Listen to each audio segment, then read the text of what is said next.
Hello students, आपका chapter number 16 electronics, जिसमें आपका चल रहा था दिष्टकारी। दिष्टकारी क्या होता है आपका देखिए फिर से समझ लें। दिष्टकारी इंग्लिश में कहते हैं रेक्टिफायर, यानी दिष्टकारी का मतलब है, दिष्ट का मतलब डीसी और कारी का मतलब करने वाला। जो डीसी करेगा और यानी किसको करेगा, एसी को, यानी एसी को डीसी में परिवर्तित करने वाला उपकरण क्या कहलाता है आपका, दिष्टकारी कहलाता है। ठीक है, यानी एसी क्या होता है आपका, प्रत्यावर्ती धारा। क्या होता है, प्रत्यावर्ती धारा को कौन सी धारा में, यानी दिष्ट धारा में बदलने वाला उपकरण क्या कहलाता है आपका, दिष्टकारी। अब प्रत्यावर्ती धारा क्या होती है, जिसकी पोलरिटी यानी जिसकी ध्रुवता समय के साथ क्या हो, चेंज हो, यानी जिसमें पॉजिटिव नेगेटिव बने इस प्रकार। यानी ये आपका पॉजिटिव, ये आपका नेगेटिव। ठीक है, एक साइकिल में यानी एक चक्कर में पॉजिटिव भी बनता है और नेगेटिव भी बनता है। तो अल्टरनेट में चेंज हो तो वो प्रत्यावर्ती धारा है, और जिसका यानी परिमाण या ध्रुवता समय के साथ क्या रहे, नियत रहे। ये कौन सी धारा है आपकी, दिष्ट धारा। क्या है, दिष्ट धारा। अब इसमें समझें, अगर मान लीजिए आपका इस टाइप से आ जाता है ये बताइए, ये भी कौन सी धारा है आपकी, प्रत्यावर्ती धारा। क्यों, देखिए यहाँ से ये पॉजिटिव और इसमें क्या है, ये नेगेटिव, फिर क्या है आपका पॉजिटिव, फिर क्या है नेगेटिव। तो ये कौन सी धारा है आपकी, प्रत्यावर्ती धारा। अगर इस टाइप में आ जाए ये कौन सी धारा है आपकी, दिष्ट धारा। कैसे, देखिए यहाँ से ये ऊपर पॉजिटिव होता है पूरा का पूरा, ये नेगेटिव में नहीं जा रही, तो ये दिष्ट धारा है। लेकिन देखिए इसका परिमाण समय के साथ क्या हो रहा है, देखो पहले घट रहा है, फिर बढ़ रहा है, घट रहा है, इस प्रकार है। तो इसे बोलते हैं अपन स्पंदकारी डीसी। क्या बोलते हैं, स्पंदकारी डीसी। ठीक है, क्योंकि इसमें स्पंद बन रहे हैं, उतार चढ़ाव है, तो उन्हें क्या बोला जाता है, स्पंद बोला जाता है। तो एसी को डीसी में परिवर्तित करने वाला उपकरण क्या कहलाता है आपका, दिष्टकारी कहलाता है। अब ये 3 टाइप के होते हैं आपके। कितने टाइप के होते हैं, 3 टाइप के। तो एक पहला तो क्या पढ़ा था आपने प्रीवियस वीडियो में, अर्ध तरंग दिष्टकारी। क्या पढ़ा था, अर्ध तरंग दिष्टकारी। तो देखिए एक तो है आपका अर्ध तरंग दिष्टकारी, अर्ध तरंग दिष्टकारी। अर्ध तरंग दिष्टकारी का मतलब है इसमें एक डायोड का प्रयोग होगा। कितने डायोड का प्रयोग होगा आपका, एक डायोड का प्रयोग होगा, और एक डायोड का होगा, और आपको क्या देना पड़ेगा, एसी देना पड़ेगा। क्या देना पड़ेगा, एसी। और ध्यान रखना एसी अपन कहाँ, ये जो ट्रांसफॉर्मर होता है आपका, क्या होता है, ट्रांसफॉर्मर आपका एसी ही लेता है इनपुट में और एसी आउटपुट में देता है। तो यहाँ से आपने क्या किया था, ये आपने यानी ट्रांसफॉर्मर यहाँ इसको आपने प्रत्यावर्ती धारा स्रोत से क्या कर दिया था, जोड़ दिया था। यहाँ पर कितना डायोड जोड़ दिया, एक, और यहाँ से लोड प्रतिरोध RL लिया था, यहाँ से अपन आउटपुट देखा। तो आधे चक्कर में यहाँ क्या रहेगा, पॉजिटिव, और यहाँ क्या रहेगा, नेगेटिव। ये P सिरा, ये N सिरा, पॉजिटिव पॉजिटिव, जैसे आपने एसी को इनपुट में दिया था। ठीक है, तो अपन आउटपुट देखते हैं। तो देखिए यहाँ से आधे चक्कर में ये अग्र बायस में रहेगा, पॉजिटिव पॉजिटिव, तो अग्र बायस में धारा का चालन हो जाएगा। फिर यहाँ ध्रुवता चेंज होगी। ठीक है, तो यहाँ क्या कौन से बायस में चल जाएगा, ये पश्च बायस में चल जाएगा। पश्च बायस में कोई भी धारा का चालन नहीं होता। फिर वापस से अग्र बायस में चल जाएगा। तो इस प्रकार हमें डीसी मिलती है। क्या मिलती है, डीसी। लेकिन डीसी की कौन सी तरंग मिलती है, आधी तरंग मिलती है, इसलिए इसे क्या कहते हैं अपन, अर्ध तरंग दिष्टकारी कहते हैं। क्या कहते हैं, अर्ध तरंग दिष्टकारी। दूसरा था आपका पूर्ण तरंग दिष्टकारी। पूर्ण तरंग दिष्टकारी में क्या था आपका, मध्यवर्ती ट्रांसफॉर्मर यूज किया जाता है। क्या यूज किया जाता है, मध्यवर्ती ट्रांसफॉर्मर। ये आपका ट्रांसफॉर्मर हो गया, ये ट्रांसफॉर्मर को इनपुट देंगे अपन एसी। ये ट्रांसफॉर्मर का क्या हो गया, सेकेंडरी वाइंडिंग हो गई। यहाँ से इसमें कितने डायोड जोड़े जाएंगे, पूर्ण तरंग में 2 डायोड जोड़े जाते हैं। कितने डायोड, 2 डायोड जोड़े जाते हैं। तो ये 2 डायोड आपने जोड़ दिए, और यहाँ से मध्यवर्ती, मध्य में से, सेकेंडरी के मध्य में से लोड प्रतिरोध RL जोड़ देते हैं, जहां से अपन को क्या लेना है, आउटपुट लेना है। यहाँ से अपन आउटपुट लेते हैं, ये क्या हो गया आपका RL। क्या हो गया, RL। ठीक है, अब देखिए ये P टर्मिनल, ये N टर्मिनल, ये P टर्मिनल, और ये क्या है आपका N टर्मिनल। प्रथम आधे चक्कर में देखना, यहाँ से ये आपने AC इसको दिया। ठीक है, यहाँ से AC मिलेगा पूरा। ये आधे चक्कर में ये पॉजिटिव, और ये क्या रहेगा, नेगेटिव। तो बताओ पॉजिटिव से पॉजिटिव जुड़ा तो कौन सा बायस हो गया आपका, अग्र बायस। कौन सा है, अग्र बायस। तो बताओ ये डायोड D1 क्या करेगा, धारा का चालन करेगा इस प्रकार। ये कौन से बायस में आ गया आपका, पश्च बायस में। पश्च बायस में कोई भी धारा का चालन नहीं होता, पश्च बायस में कोई भी धारा का चालन नहीं होता है। तो देखिए यहाँ से ये धारा आधे चक्कर में धारा का चालन कौन कर देगा, D1 कर देगा। क्या कर देगा, D1। फिर यहाँ क्या हो जाएगा, नेगेटिव, यहाँ क्या हो जाएगा, पॉजिटिव। तो ये पश्च बायस में चल जाएगा, और ये किस में जाएगा आपका, अग्र बायस में। तो ये धारा का चालन कर देगा नेगेटिव चक्कर में, तो ये धारा का चालन हो गया। फिर D1 कर देगा, ये D1, ये D2, ये D3, ऐसे आपको पूर्ण तरंग मिलेगी। क्या मिलेगी, पूरी तरंग मिलेगी। तो इसे कहेंगे अपन पूर्ण तरंग दिष्टकारी। क्या कहेंगे, पूर्ण तरंग दिष्टकारी। नेक्स्ट आपका टॉपिक रहेगा पूर्ण तरंग सेतु दिष्टकारी। तो देखिए इसको समझते हैं। पूर्ण तरंग यानी इसमें भी पूर्ण तरंग मिलेगी, लेकिन इसमें आकृति किस टाइप की रहेगी आपकी, सेतु टाइप की होगी। सेतु का मतलब है कि चार हो, चाहे चार यानी क्या हो आपका, चाहे तो रजिस्टर हो, चाहे आपके डायोड हो, चाहे और कुछ यानी कोई भी इक्विपमेंट हो, उसका यानी कितने पैरामीटर लेने हैं आपको, चार। और आकृति होती है समांतर चतुर्भुज जैसे। कैसे होती है आकृति, समांतर चतुर्भुज जैसी होती है। ठीक है, तो इसमें कितने डायोड काम में आएंगे आपके पूर्ण तरंग सेतु दिष्टकारी में, चार डायोड काम में आएंगे। अब जोड़ने का तरीका कैसा रहेगा, इस प्रकार जोड़ा जाए कि सर्किट पूरा हो जाए और एक साथ दो डायोड काम करें, एक साथ दो डायोड काम करें। यानी फॉरवर्ड बायस में आपके क्या होंगे, दो डायोड काम करेंगे और रिवर्स बायस में आपके दो डायोड काम करेंगे। तो देखिए समझते हैं, ये आपके डायोड, एक डायोड D1 है, दूसरा डायोड क्या है आपका D2, और तीसरा क्या है D3, और चौथा क्या है आपका D4। यानी एक बार तो आपको सर्किट ऐसे कंप्लीट करना है और एक बार सर्किट ऐसे कंप्लीट करना है। ठीक है, तो देखिए ये आपको किससे जोड़ेंगे, इसको भाई इसको AC देनी है आपको, AC लेने और AC देने यानी अल्टरनेटिंग करंट लेने और देने के लिए किसका यूज करते हैं अपन, ट्रांसफॉर्मर का। किसका यूज करते हैं, ट्रांसफॉर्मर का। तो देखिए ये ट्रांसफॉर्मर है आपका, ये आपका ट्रांसफॉर्मर। ट्रांसफॉर्मर की प्राइमरी बाइंडिंग को प्रत्यावर्ती धारा स्रोत से जोड़ दिया जाता है। जोड़ दिया, प्रत्यावर्ती धारा स्रोत क्या है आपका, S। ठीक है, यहां से ये टर्मिनल P1 और ये टर्मिनल क्या है आपका P2। कोई दिक्कत यहां तक, ये आपका ट्रांसफॉर्मर का चिन्ह होता है। ये ट्रांसफॉर्मर की कौन सी बाइंडिंग हो गई, सेकेंडरी बाइंडिंग हो गई। ये आपका क्या हो गया, टर्मिनल S1 और ये टर्मिनल क्या हो गया आपका S2। ठीक है, अब इसको यहां से जोड़ा जाएगा। तो देखिए यहां से इसको तो यहां से इस प्रकार कनेक्ट कर दिया आपने, कर दिया, और इसको यहां से इस प्रकार कनेक्ट कर दिया। तो ये आपका कौन सा बन गया बताइए, पूर्ण तरंग सेतु दिष्टकारी। अब देखिए यहां से आपने, यहां पर आपको AC यहां से देंगे, ट्रांसफॉर्मर आपको AC यहां मिलेगा, और AC की ये तो है नहीं, ट्रांसफॉर्मर आदि पूरी तरंग नहीं करता, जैसे देते हैं वैसे के वैसे दे देता है। ठीक है, तो यहां से ये ट्रांसफॉर्मर की प्राइमरी यानी यहाँ सेकेंडरी पर आपको ये इनपुट दिया आपने A है, दिया है नहीं दिया। ठीक है, ये आपका अल्टरनेटिंग करंट है यानी इनपुट दिया, क्या दिया, इनपुट। अब आपको आउटपुट देखना है। आउटपुट में देखिए क्या दिखेगा, ये प्रथम आधा चक्कर, ये सेकेंडरी आधा चक्कर ऋणात्मक, फिर वापस से ये क्या है आपका पॉजिटिव और ये क्या है आपका नेगेटिव, है या नहीं। अब देखना, प्रथम आधे चक्कर में यहाँ पोलैरिटी क्या रहेगी, प्लस रहेगी। प्रथम आधे चक्कर में पोलैरिटी यहाँ क्या रहेगी, प्लस, और यहाँ क्या रहेगी आपकी माइनस। कोई दिक्कत है इसमें। तो देखिए ये पॉजिटिव और ये क्या है आपका पॉजिटिव। बताओ ये कौन से बायस में गया, अग्र बायस में। ये किस में गया, पश्च बायस में। ठीक है, तो ये तो हट ही गया, पश्च बायस का मतलब हट ही गया, ओपन सर्किट हो गया। यहाँ देखिए नीचे क्या है आपका नेगेटिव, ये किस में गया आपका पश्च बायस में, और ये किस में गया अग्र बायस में। ये किस में देखो नेगेटिव नेगेटिव, ये किस में गया अग्र बायस में। तो देखिए यहाँ से धारा का चालन ऐसे हुआ, ये अग्र बायस में, फिर यहाँ गया, ये तो हट ही गया ये दोनों, तो फिर ऐसे गया, फिर इधर से ऐसे गया। तो बताओ सर्किट पूरा हुआ या नहीं हुआ। ठीक है, यानी D1 और D3 किस में जाएंगे, इसमें अग्र बायस में, जिससे सर्किट पूरा हो जाएगा और लोड RL पर हमें क्या मिलेगा, आउटपुट मिलेगा।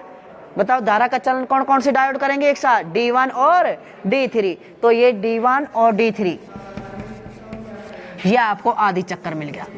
बताओ आ गया समझ में। ठीक है, अब ये दूसरा यहाँ से, यहाँ पर ध्रुवता चेंज होगी। यहाँ पर ध्रुवता क्या आएगी आपकी नेगेटिव, दूसरे आधे चक्कर इसकी बात हो रही है तो नेगेटिव आएगी। यहाँ क्या आएगा आपका पॉजिटिव। तो देखिए नेगेटिव नेगेटिव कौन सा बायस है, अग्र बायस। नेगेटिव नेगेटिव जुड़े और पॉजिटिव पॉजिटिव जुड़े तो कौन सा बायस, अग्र बायस। तो D2 किस में चल जाएगा, अग्र बायस में।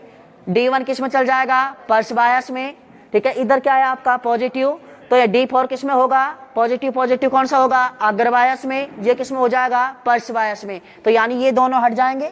तो इधर ऐसे बताओ धारा का चालन होगा या नहीं होगा। ठीक है, तो नेगेटिव आधे चक्कर में किसने किया, D2 और D4 में किया या नहीं किया। तो यानी D2 और D4 आधे चक्कर में, सेकेंडरी जो आधा चक्कर है इसमें धारा का चालन कर देते हैं। कौन ने किया, इसने D2 और कौन सा है दूसरा D4 ने एक साथ कर दिया, सर्किट पूरा कर दिया। आ गया समझ में। फिर नेक्स्ट अब कौन सा चक्कर आएगा, पॉजिटिव। कौन सा आएगा, पॉजिटिव। तो यहाँ कौन सा होगा आपका पॉजिटिव और यहाँ क्या होगा आपका नेगेटिव। कोई दिक्कत? तो बताओ वापस से पॉजिटिव यहाँ आया है तो D1 और D3 किस में चल जाएंगे? अग्रवायस में। और D2 और D4 किस में चल जाएंगे? पश्चवायस में। धारा का चलन कौन करेगा? D1 और D3। तो D1 व D3 इसमें धारा का चलन कर देते हैं। आगे समझ में? फिर यानी इस नेगेटिव दूसरे नेगेटिव चक्कर की बात होगी तो यहाँ पर क्या होगा बताइए? नेगेटिव। और यहाँ पर क्या होगा आपका? पॉजिटिव। तो बताओ कौन कौन से अग्रवायस में आएंगे? D2 और D4 किस में आ जाएंगे? अग्रवायस में। और D1 और D3 किस में आ जाएंगे? पश्चवायस में। धारा का चलन कौन कर देंगे? जो अग्रवायस वाले हैं वो धारा का चलन कर देते हैं। तो बताओ कौन सा हो जाएगा? D2 और D4 धारा का चलन कर देते हैं। तो इस प्रकार ये लगातार प्रोसीजर है चलता जाता है। फिर कौन कर देगा? D1 D3। फिर कौन कर देगा? आगे हो ही जाएगा। तो देखिए प्रथम आधे चक्कर में भी तरंग मिली, द्वितीय आधे चक्कर में भी मिली। तो बताओ संपूर्ण आउटपुट कैसे देखेंगे अपन? चारों के कारण। तो यहाँ से D1 D3 and D2 D4 के कारण आउटपुट क्या मिलेगा आपका? पूरी तरंग मिलेगी या नहीं मिलेगी? आ गया समझ में? तो एक बार D1 D3 आधे चक्कर में अग्रवायस में रहेंगे तो वो धारा का चालन कर देंगे। दूसरे नेगेटिव आधे चक्कर में D2 और D4 किस में रहेंगे? अग्रवायस में, वो धारा का चालन कर देंगे। फिर D1 D3 कर देगा, फिर D2 D4 कर देगा। इस प्रकार हमें क्या मिलती है? पूरी तरंग मिलती है। क्या मिलती है? पूरी तरंग। लेकिन ध्यान रखना ये प्योर डीसी नहीं होती। आपको दिख रहा है प्योर डीसी होती तो एक लाइन होती, कांस्टेंट वाली लाइन होती। लेकिन देखिए यहाँ इसका मैग्नीट्यूड बढ़ रहा है, फिर घट रहा है, बढ़ रहा है, फिर घट रहा है। इस प्रकार इसे क्या कहते हैं अपन? पल्सेटिंग डीसी कहते हैं, यानी स्पंदकारी डीसी कहते हैं। जब परिमाण का चेंज होता है समय के साथ तो उसे कौन सी डीसी कहते हैं अपन? स्पंदकारी डीसी कहते हैं। आ गया समझ में? ठीक है। अब यानी इसको यहाँ से ये नाम से तो सेतु का मतलब है कि समांतर चतुर्भुज की आकृति में 4 डायोड जोड़े गए। कितने डायोड जोड़े गए हैं इसमें? 4। 1 2 3 और 4। ठीक है। सेतु वर्ड तो इसलिए आया है। और इसमें पूरी तरंग आपको मिल रही है। किसकी मिल रही है? एसी की। किसकी मिल रही है? एसी की। इसलिए आपको पूरी तरंग किसकी मिल रही है इसमें? डीसी की। दृष्टकारी तो किसकी मिलेगी? डीसी की। पूरी तरंग इनपुट में किसकी दी गई? एसी की। और पूरी तरंग डीसी की किसमें मिली? आउटपुट में मिली। इसलिए इसका नाम क्या है आपका? पूर्ण तरंग सेतु दृष्टकारी। आ गया समझ में? पूर्ण तरंगी है लेकिन आकृति की वजह से कौन सा वर्ड लगा इसमें? सेतु वर्ड लगा। समांतर चतुर्भुज की आकृति में कितने डायोड? 4 डायोड। 2 एक साथ फॉरवर्ड में रहेंगे और 2 एक साथ फॉरवर्ड में रहेंगे। जब 2 फॉरवर्ड में रहेंगे, 2 किस में रहेंगे? रिवर्स में रहेंगे। फिर दूसरे वाले फॉरवर्ड में आ जाएंगे, फिर नेक्स्ट वाले क्या रहेंगे? आपके रिवर्स में रहेंगे। इस प्रकार 2 का कॉम्बिनेशन धारा का चालन कर देता है। आ गया समझ में? लेकिन इसमें ध्यान रखना जो पूर्ण तरंग होता है आपका, चाहे पूर्ण तरंग सेतु दृष्टकारी हो चाहे पूर्ण तरंग दृष्टकारी हो, इसमें आपकी प्योर डीसी नहीं मिलती है। क्या नहीं मिलती? Pure DC. डायरेक्ट करंट नहीं मिलता। अगर डायरेक्ट करंट होता है तो उसका मैग्नीट्यूड यानी टाइम के साथ क्या रहता? कांस्टेंट रहता। तो देखिए यहाँ से अगर टाइम के साथ कांस्टेंट रहता तो इस प्रकार की यानी वेव आती है आपकी। भाई अगर मान ली परिवर्तित डीसी है या आपका परिवर्तन नहीं हो रहा तो एक लाइन ही आती समय के साथ। लेकिन यहाँ देखिए इसका मैग्नीट्यूड, इसका परिमाण देखिए बढ़ रहा है, फिर घट रहा है, बढ़ रहा है, फिर घट रहा है। ध्रुवता पॉजिटिव पॉजिटिव पॉजिटिव है, दृष्टकारी है यानी दृष्ट धारा है। ठीक है। लेकिन इसका मैग्नीट्यूड परिवर्तित हो रहा है तो इसे क्या बोला जाता है? स्पंदकारी डीसी बोला जाता है। क्या बोला जाता है? स्पंदकारी डीसी। इस स्पंदकारी डीसी से अपन को क्या प्राप्त करना है? Pure DC. तो इसको यानी कोई फिल्टर करना पड़ेगा, इसको प्योर करना पड़ेगा। तो ध्यान रखना प्योर करने के लिए स्पंदकारी डीसी को शुद्ध डीसी में बदलने के लिए फिल्टरों का प्रयोग किया जाता है। किसका प्रयोग किया जाता है? फिल्टरों का प्रयोग किया जाता है। और फिजिक्स में अपने फिल्टर मुख्यतः 3 टाइप के होते हैं। एक तो होता है आपका एल फिल्टर, एक होता है आपका सी फिल्टर, एक होता है एलसी फिल्टर। इन दोनों का कॉम्बिनेशन। ठीक है। और मेनली आपके सिलेबस में ये है एलसी फिल्टर। और एक होता है आपका पाई फिल्टर जो सिलेबस में नहीं है। एक सी फिल्टर भी होता है जो सिलेबस में नहीं है, एक पाई फिल्टर होता है जो सिलेबस में नहीं है। केवल कौन सा फिल्टर है आपके? एलसी फिल्टर होता है। क्या होता है? LC filter. एल का मतलब होता है इंडक्टर। क्या होता है? इंडक्टर। यानी कोई भी प्रेरक कुंडली। प्रेरक कुंडली का मतलब है जिसके पास प्रतिबाधा होती है। ये तो आपका रजिस्टर होता है। क्या होता है इस प्रकार? तो रजिस्टर यानी प्रतिरोध होता है। क्या होता है? प्रतिरोध। ठीक है। इसके बाद और नेक्स्ट आपका नेक्स्ट साइन होता है, वो किसका होता है आपका? देखिए इन स्पंदकारी डीसी को शुद्ध डीसी में बदलने के लिए किसका प्रयोग किया जाता है? फिल्टरों का प्रयोग किया जाता है। फिल्टर करते क्या है कि आपको डीसी लेना है। अब देखिए इसमें क्या है? कुछ एसी के भी घटक हैं। परिमाण बदल रहा है तो किसके घटक हैं? एसी के। यानी पॉजिटिव पॉजिटिव है तो ये डीसी है, लेकिन इसका परिमाण बदल रहा है तो इसमें किसके घटक प्रेजेंट है? एसी के घटक प्रेजेंट है। तो एसी के जो भी घटक प्रेजेंट है उनको हटाने के लिए किसका प्रयोग करेंगे? फिल्टरों का प्रयोग करेंगे। जिससे एसी तो क्या हो जाएगी? बाधित हो जाएगी और लास्ट में क्या मिल जाएगा अपन को? डीसी मिल जाएगा। तो यानी स्पंद डिस्टकारी डीसी को प्योर डीसी में बदलने के लिए फिल्टर का प्रयोग किया जाता है, जो सिलेबस में आपके कौन सा है, एलसी फिल्टर है। कौन सा है, एलसी फिल्टर। तो एलसी फिल्टर का मतलब क्या है आपका, एक तो इंडक्टर जोड़ा जाएगा। इंडक्टर क्या होती है, एक तरह से रुकावट होती है। क्या होती है, रुकावट। इस प्रकार इसका ये चिन्ह होता है। ये इंडक्टर यानी प्रेरक है। क्या है, प्रेरक। तो ठीक है, ये एल है और सी का चिन्ह तो आप जानते हैं, कैपेसिटर है, ये सी का चिन्ह होता है। इंडक्टर हमेशा, प्रेरक कुंडली हमेशा श्रेणी क्रम में जोड़ी जाती है, और यानी कैपेसिटर हमेशा किस में जोड़ा जाता है, समांतर क्रम में जोड़ा जाता है। तो देखिए इसका डायग्राम ये होता है। कभी भी एग्जाम में पूछा तो जाता नहीं, केवल इनमें से एक टाइप ही पूछा जाता है आपके। लेकिन अगर मान लीजिए फिल्टर वर्ड आता है तो फिल्टर क्या करता है आपका, कि स्पंदकारी डीसी को लगभग प्योर डीसी में परिवर्तित करता है। तो देखिए यहां से आपने ये दिष्टकारी है आपका, क्या है ये, दिष्टकारी। दिष्टकारी को क्या देते हैं अपन, एसी देते हैं, और अपन को क्या मिलता है, पूर्ण तरंग दिष्टकारी मान लीजिए। तो बताओ क्या मिलता है, पूरी तरंग इस प्रकार मिलती है या नहीं मिलती, कोई दिक्कत है इसमें, डीसी की मिलती है इस प्रकार। अब इससे किससे को जोड़ना है आपको, फिल्टरों को जोड़ना है। तो ध्यान रखना, श्रेणी क्रम में तो किसको जोड़ते हैं, एल को, और समांतर क्रम में किसको जोड़ते हैं, सी को। ये समांतर क्रम में आपने किसको जोड़ दिया, सी को जोड़ दिया। और यहाँ से अपन जब आउटपुट चेक करेंगे तो आपको क्या मिलेगा, लगभग प्योर डीसी मिलती है। लगभग क्या मिलती है, प्योर डीसी।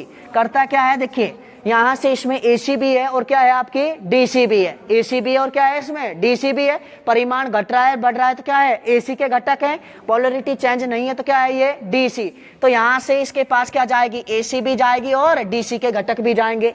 ठीक है, तो इसमें करता क्या है कि यहाँ से जो आपका, इसको पहले जोड़ दें आप, देखिए जब और भी ज्यादा क्लियर हो जाएगा, इसको यहाँ जोड़ दें मान लीजिए। ठीक है, तो यहाँ देखिए ये है जो आपका किसको, एसी को तो क्या कर देगा, यानी बाधित कर देगा। ठीक है, और इसमें से कौन सी गुजर जाएगी, यहाँ पर आपके केवल क्या मिल जाएगी, डीसी। तो इस प्रकार आपको एक्सपोनेंटली यानी लगभग डीसी आपको मिल जाती है इस प्रकार।